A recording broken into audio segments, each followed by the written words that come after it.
One of the questions you get asked most often, besides how do you get your stories, is do I need an agent?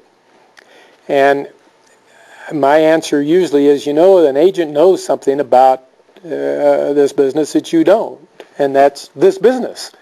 They know what's happening in New York. They know what companies are buying and what they're not buying, what editors are buying and what they're not buying. You don't want to submit your Western to the lesbian fiction editor with the hopes that she might pass it on to the Western editor. An agent knows not to do that. An agent generally earns back far more than their commission because they know what they'll pay. And as an early writer, you're anxious to accept any amount of money just so you can get it in print, which is a good thing, is getting it in print. I'm not knocking it, but agents are absolutely critical in the business. As far as what agent represents what genre, generally agents are salespeople. They don't want to work on something they can't sell easily. It's like me when I was a real estate broker. I wouldn't take a listing that was way overpriced because I knew that I'd advertise it and wouldn't sell it. They don't want to go buy a few lunches in New York with a product that is going to, quote unquote, fall through the slots, that they can't find an easy place for it. It's good and bad. But they whatever you give them, they know that Mira is going to be a great house for romance.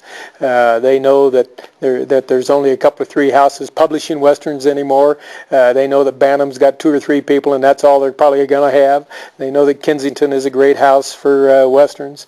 If you're publishing mystery, the same thing falls through. The reality of it is, the agent may not even read. They may read only the first chapter, the first 5 pages. If they know that you've had several books published, the odds of them even reading past the first page, slim and none. Now, they'll tell you differently, but that's not. The case is, they grab that and say, this is a marketable product.